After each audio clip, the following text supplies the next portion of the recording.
आवाज साफ है? धन्यवाद। इस श्लोक की जो व्याख्या श्री भगवान ने कहा में हुई उसको हम सुनेंगे, आप लोग बड़े ध्यान से सुने। इस श्लोक में भगवान क्या कह रहे हैं? सबसे पहले पिता अहम अस्य जगतो, इस जगत का मैं पिता हूँ। तो भगवान ने इस श्लोक में सबसे पहली बात ये कही कि मैं इस जगत का पिता हूँ। तो क्यों? पिछले श्लोक में श्री कृष्ण ने कहा था कि सभी प्रकार के यज्ञों के द्वारा उन्हीं का पूजन होता है। पिछले श्लोक में भगवान ने कहा था कि सभी प्रकार के यज्ञों के द्वारा उन्हीं का पूजन होता है। उस समय अर्जुन के मन में संदेह उत्पन्न हुआ। अर्जुन के मन में संदेह उत्पन्न हुआ कि यज्ञों के द्वारा तो ऐसे व्यक्ति की पूजा होनी चाहिए जो संपूर्ण जगत का पिता हो। तो क्या श्री कृष्ण संपूर्ण जगत के पिता हैं? अर्जुन के मन में ये शंका है। अर्जुन ने बोला नहीं, लेकिन मन में आया कि क्या श्री कृष्ण संपूर्ण जगत के पिता हैं? अंतर्यामी होने के कारण श्री कृष्ण अर्जुन के संदेह को समझ गए। अतः उन्होंने इस श्लोक में कहा कि वे संपूर्ण जगत के पिता हैं, है ना। तो सबसे पहला जो बिंदु है वो क्या है कि मैं इस जगत का पिता हूँ। तो गीता 14:4, कितना? 14:4 में श्री कृष्ण कहते हैं कि वे ही भौतिक प्रकृति में अपनी दृष्टि के द्वारा सभी जीवों को गर्भस्थ करते हैं। पिता है ना वो, अहम बीज प्रदा पिता। इस प्रकार भौतिक प्रकृति ही सभी जीवों को शरीर प्रदान करती है, परंतु जहाँ तक पिता की बात हो, हमें समझना चाहिए कि श्री कृष्ण ही सभी जीवों के पिता हैं, क्योंकि उन्होंने ही भौतिक प्रकृति में सभी जीवों को गर्भस्थ किया। तो एक बात समझने की यह है कि श्री कृष्ण ऐसे पिता नहीं हैं जो इस भौतिक संसार में पिता होते हैं। इस भौतिक संसार में जो पिता होते हैं अंत में विनष्ट हो जाते हैं, परंतु श्री कृष्ण ऐसे पिता नहीं हैं। श्री कृष्ण सभी जीवों के अविनाशी पिता हैं। कैसे हैं? अविनाशी पिता हैं। इस भौतिक संसार में जो पुत्र होते हैं आगे चल करके पिता बन जाते हैं, और पिता बनने के बाद वे नष्ट हो जाते हैं, परंतु ऐसी बात श्री कृष्ण के साथ नहीं है। इस भौतिक संसार में जितने भी जीव हैं उनमें से कोई भी श्री कृष्ण के समान नहीं बन सकता है। श्री कृष्ण के अंदर सभी जीवों के प्रति पिता का स्नेह है। इसीलिए यद्यपि इस भौतिक संसार के जीवों ने श्री कृष्ण की सेवा का त्याग कर दिया है, परंतु फिर भी पिता होने के कारण श्री कृष्ण पिता के स्नेहवश सभी जीवों का पालन करते हैं। परंतु जिस प्रकार पिता यद्यपि अपने सभी पुत्रों पर स्नेह रखता है, परंतु जो पुत्र उसकी आज्ञा का पालन करते हैं उन पुत्रों पर वो विशेष स्नेह रखता है, उसी प्रकार श्री कृष्ण भी यद्यपि सभी जीवों का पालन करते हैं, परंतु जो जीव श्री कृष्ण के भक्त होते हैं उन पर श्री कृष्ण विशेष स्नेह करते हैं।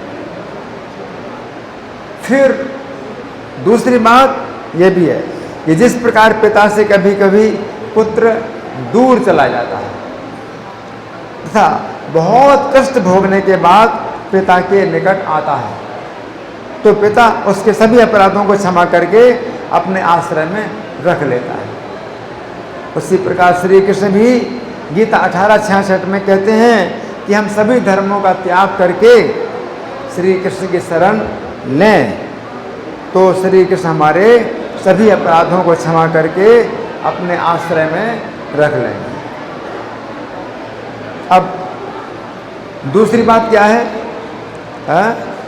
माता अहम अस्य जगतः, अर्थात मैं इस जगत की माता हूँ। ये समझने की बात है कि श्री कृष्ण केवल पिता ही नहीं बल्कि सभी जीवों की माता भी हैं।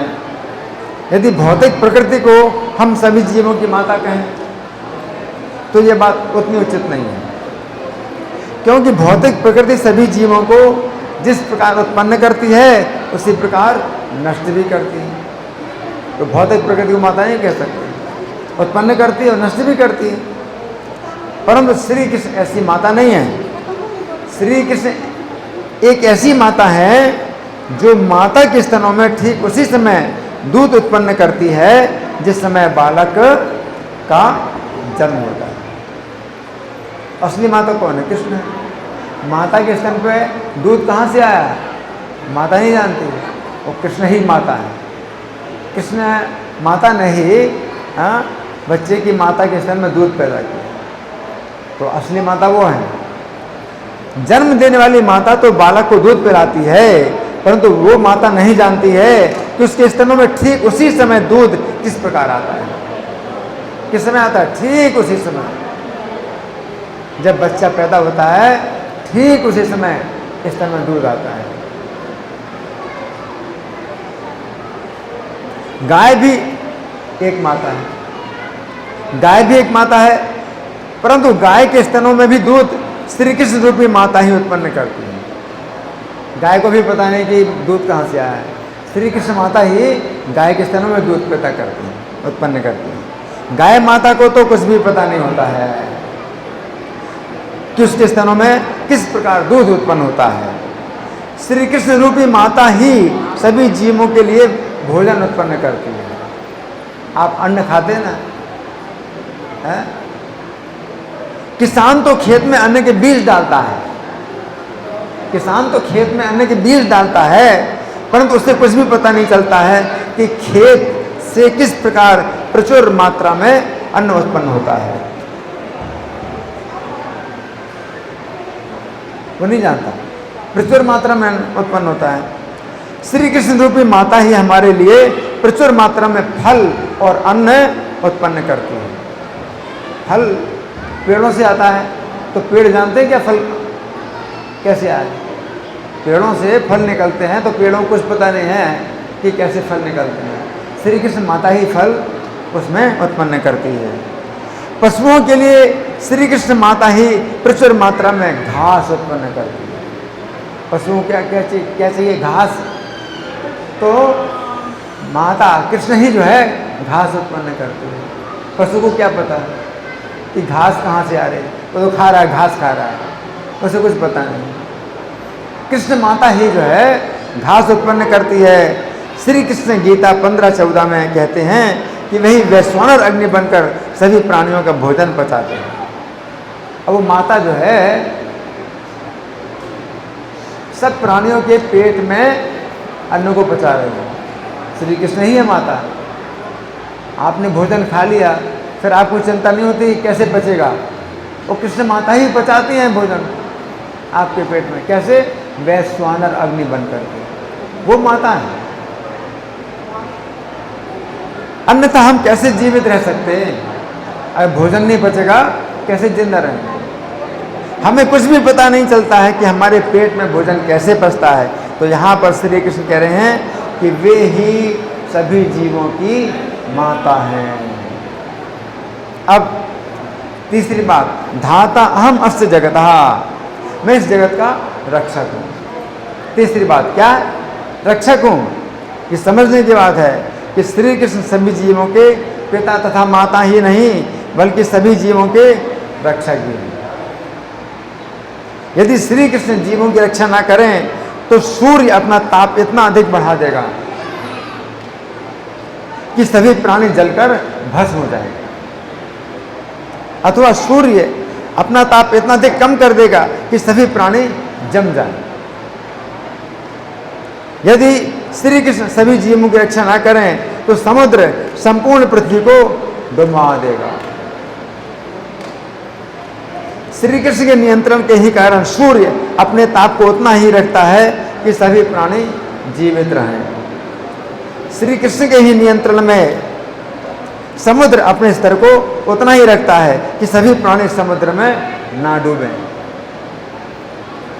श्री कृष्ण यदि रक्षा ना करें तो वृक्षों के द्वारा ऑक्सीजन की मात्रा उत्पन्न नहीं होगी। हमें ऑक्सीजन चाहिए, हाँ? और पेड़ क्या करते हैं? ऑक्सीजन उत्पन्न करते हैं। और पेड़ों को कुछ पता नहीं कि ऑक्सीजन उनसे उत्पन्न होता है। तो श्री कृष्ण रक्षक हैं। सभी प्राणी ऑक्सीजन के अभाव में मर जाएंगे। श्री कृष्ण के नियंत्रण के ही कारण वृक्ष ऑक्सीजन उत्पन्न करते हैं, जो हमारी श्वास के लिए आवश्यक है। यदि श्री कृष्ण रक्षा ना करें, इंद्र वर्षा को रोककर सूखा उत्पन्न कर देगा। क्या करेगा? इंद्र वर्षा को रोक देगा, सूखा उत्पन्न हो जाएगा, और इस प्रकार सभी प्राणियों का भोजन और पानी बंद हो जाएगा। श्री कृष्ण के ही नियंत्रण के कारण वर्षा होती है, और इस प्रकार सभी प्राणियों को पीने का जल और भोजन के लिए अन्न प्राप्त होता है। यदि श्री कृष्ण नर और नारायण के रूप में तपस्या ना करते, कौन? नर नारायण। नर नारायण के रूप में तपस्या ना करते तो ये पृथ्वी कब की नष्ट हो जाए। पूरी पृथ्वी की रक्षा कर रहे हैं, कैसे? नर नारायण के रूप में रक्षक है।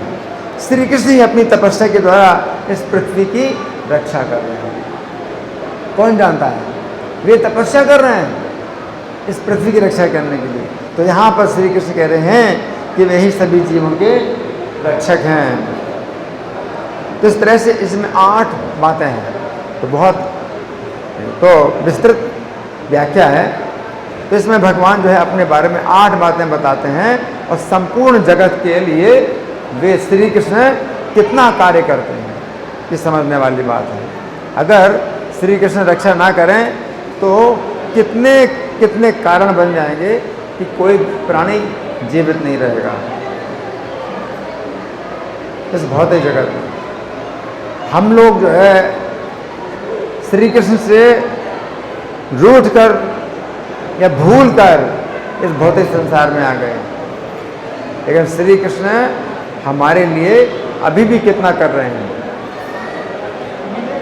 अगर आप सोचें कि श्री कृष्ण इतना कर रहे हैं हमारे लिए, तो जो है फिर हमें बड़ी ग्लानि होगी अपने लिए, जो है फिर हमें बड़ा दोष समझेंगे, अपना बड़ा दोष है। जैसे सूरदास ने एक पद लिखा, तो वो क्या कहते हैं? मोह सम कौन कुटिल खल कामी, मेरे समान कौन है कुटिल खल और कामी। क्या कहते हैं? जिन तनु दियो ताही बिसरायो, ऐसो नमक हरायो। अपने लिए कह रहे हैं कि जिन तनु दियो ताही बिसरायो, ऐसो नमक हरायो। नमक हरायो, उन्होंने हमें शरीर दिया, और शरीर की रक्षा के लिए कितना कार्य कर रहे हैं। ऊपर से वर्षा कर रहे हैं, पानी स्टोरेज, पानी का स्टोरेज कर रहे हैं, कुओं में नदियों में स्टोरेज कर रहे हैं पानी का, अन्न पैदा कर रहे हैं। हमारे शरीर में भी भोजन पचा करके खून पैदा कर रहे हैं, खून का संचार कर रहे हैं। कितना कर रहे हैं?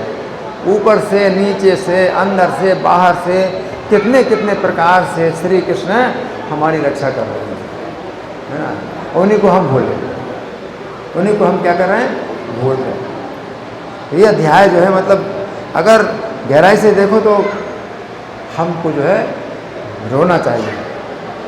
हमको रोना चाहिए कि हम जो है कितने क्या कहेंगे, एहसान फरामोश, एहसान कृतज्ञ, उसको कहेंगे अनग्रेटिफुल, अनग्रेटिफुल, है ना।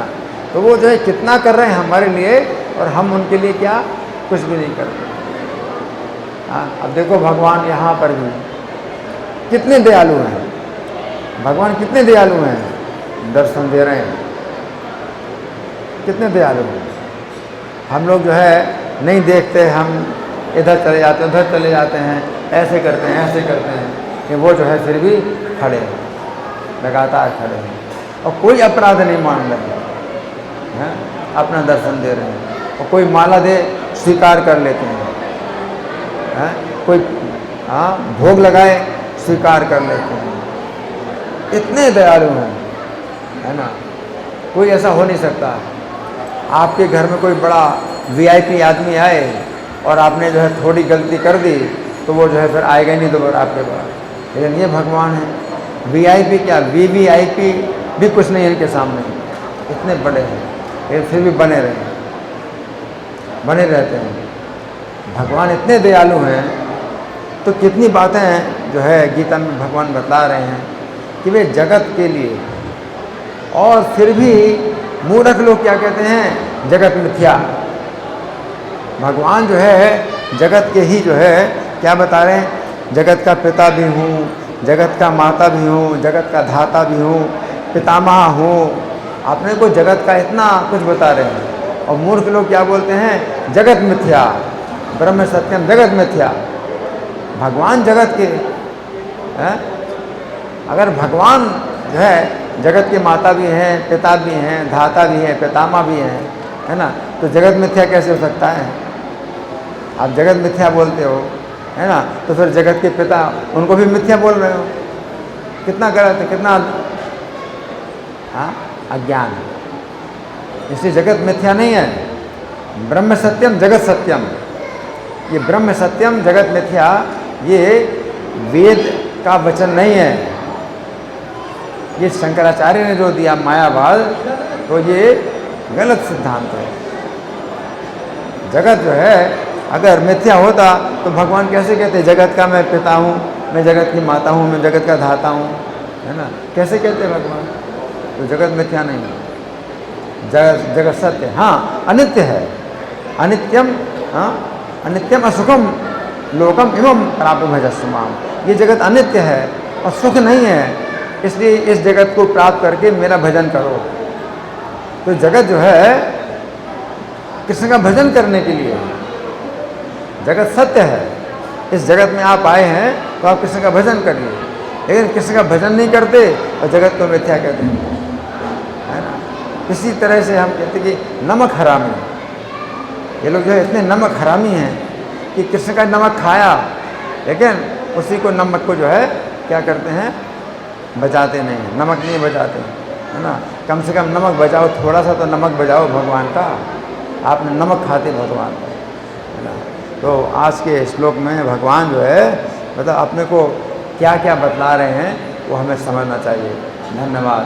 ग्रंथराज श्रीमद् भगवद गीता की जय, श्रील प्रभुपाद की जय, राधा पार्थ ललिता विशाखा गौर निताई, सीताराम लक्ष्मण हनुमान, श्री श्री लक्ष्मी नरसिंह प्रहलाद महाराज की जय हो।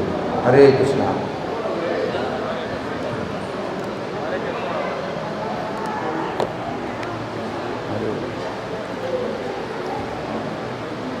ठीक है, बहुत अच्छा।